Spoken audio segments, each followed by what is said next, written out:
Hello दोस्तों, मैं नित्या। मेरे चैनल का नाम है धर्म कर्म की बातें।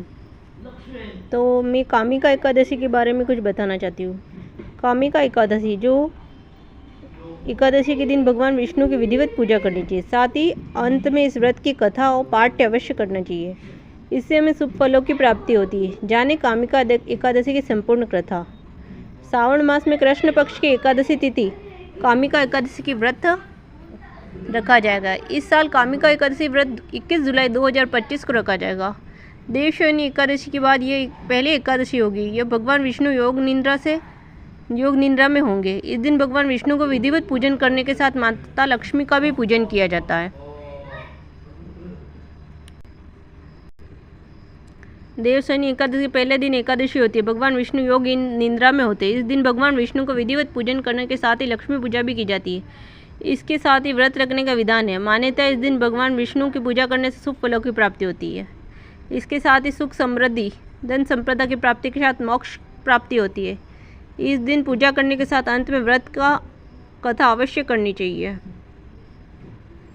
श्रावण मास की कृष्ण पक्ष की एकादशी का आरंभ 20 जुलाई को दोपहर 12 बजे से 12 मिनट से श्रावण मास के कृष्ण पक्ष की एकादशी का समाप्त 21 जुलाई को सुबह 9:48 पर समाप्त होगा। कामिका एकादशी की व्रत कथा। कुंती पुत्र धर्मराज युधिष्ठिर ने श्री कृष्ण से कहा, हे देव, आपने देवशयनी एकादशी के चातुर्मास में महत्व के बारे में बता दिया है। आप कृपा करके श्रावण मास की कृष्ण पक्ष में पड़ने वाली कामिका एकादशी के बारे में बताइए। श्री कृष्ण ने कहा, हे युधिष्ठिर, इस एकादशी की कथा एक स्वयं ब्रह्मा जी ने देव ऋषि नारद से कह चुके हैं।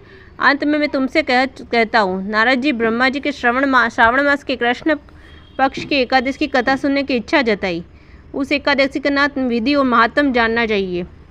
ब्रह्मा ने कहा, हे नारद, श्रावण मास की कृष्ण पक्ष की एकादशी के नाम कामिका एकादशी है। इस एकादशी का व्रत करने से सुनने से वाजपेयी यज्ञ का फल मिलता है।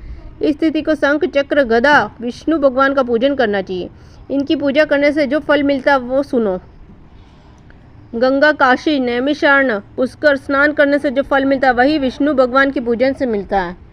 सूर्य चंद्र ग्रहण के समय कुरुक्षेत्र, काशी स्नान करने से, जो भूमि में दान करने से, सिंह राशि में बृहस्पति आने पर समय गोदावरी गंडकी नदी में स्नान करने से जो फल प्राप्त होता है वही प्रभु की भक्ति में पूजन करने से प्राप्त होता है। पाप भय भिन्न मनुष्यों को कामिका एकादशी का व्रत अवश्य करना चाहिए। एकादशी व्रत बढ़कर कोई पापों को नाश करने वाला नहीं है। स्वयं प्रभु ने कामिका एकादशी के व्रत की कोई भी जीव कुयोनि में जन्म लेता है, जो इस एकादशी को श्रद्धा और भक्ति के साथ विष्णु भगवान के तुलसी पत्र अर्पण करता है, वह समस्त सभी पापों से दूर हो जाता है। हे नारद, मैं स्वयं हरि और प्रिय तुलसी को सदैव नमस्कार करता हूँ। तुलसी के दर्शन मात्र से मनुष्य के समस्त पाप नष्ट हो जाते हैं। इसके स्पर्श से मनुष्य पवित्र हो जाता है। व्रत के पीछे की कथा। इस कथा के अनुसार प्राचीन काल में एक ठाकुर जी थे। क्रोधी ठाकुर का ब्राह्मण से झगड़ा हो गया। क्रोध के कारण ठाकुर ब्राह्मण को खून हो जाता है। अंत में उसके अपराध से समायाचना ब्राह्मण की क्रिया से उससे करनी चाहिए, परंतु पंडितों ने कहा कि क्रिया शामिल होने से मना कर दिया।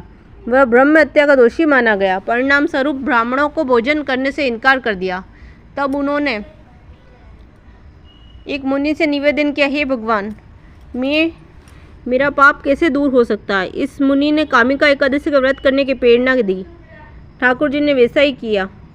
मुनि ने उसकी करने की को कहा। तब रात्रि में भगवान मूर्ति के साथ शयन करता रहा तब स्वप्न में प्रभु के दर्शन देते और पापों से दूर करके क्षमा और दान देते। कामिका एकादशी के दिन रात्रि दीपदान एवं जागरण फल महात्म चित्रगुप्त न कर सकते। जो उस एकादशी के दिन रात्रि के भगवान के मंदिर में दीपक जलाता, उसके पितृ स्वर्गलोक को अमृत पान करने तथा जो भी तेल का दीपक जलाते वह करोड़ों दीपों के प्रकाशों को सूर्य लोक को जाता है। ब्रह्मा जी कहते हैं, नारद, ब्रह्म हत्या, भ्रूण हत्या आदि पापों से नष्ट करने वाली कामिका एकादशी का व्रत मनुष्य यत्न के साथ करना चाहिए और कामिका एकादशी व्रत से महात्म से श्रद्धा से सुनने से पढ़ने के से मनुष्य सभी पापों से मुक्त होकर विष्णु लोक को जाता है।